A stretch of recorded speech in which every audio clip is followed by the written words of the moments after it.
គឺសំណាងយ៉ាងឈំណានដែលវាសនាបាន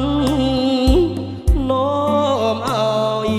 រូបខ្ញុំដាច់ចិត្តគិតផ្សងបំណងលើមុំអោកមពងធំថ្លើមជីវិត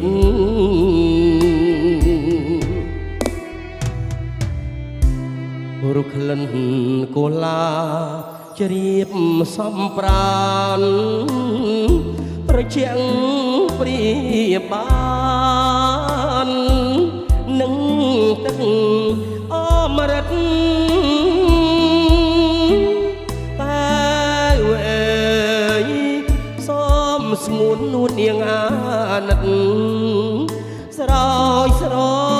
ង់ជីវិតដោយប្រណី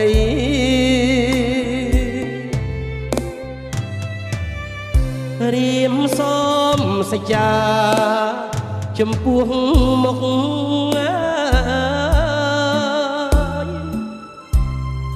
មានភ្នំសន្ទុកជាសាំងសៃបើខ្ញុំមិនស្មើចំពោះស្រីសូមអ្នកប្រឡាយខ្ញុំចោលទៅ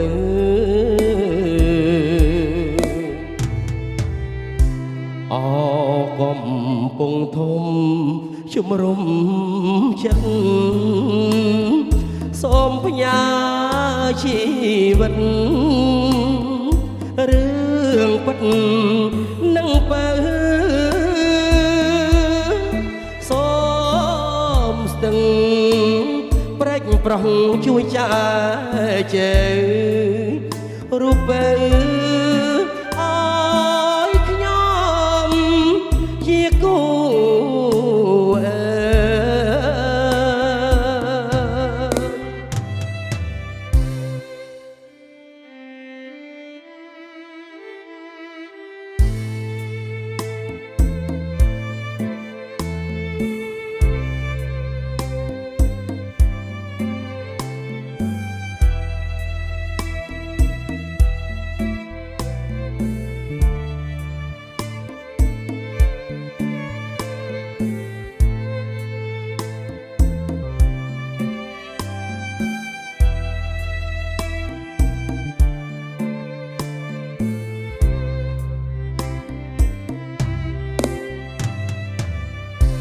រៀមសំសច្ចា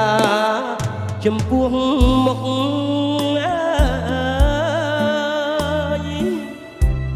មានភ្នំសន្ទុកជាសាំងសៃបើខ្ញុំមិនស្មើចំពោះស្រីសូមអ្នកប្រឡាយខ្ញុំចោលទៅ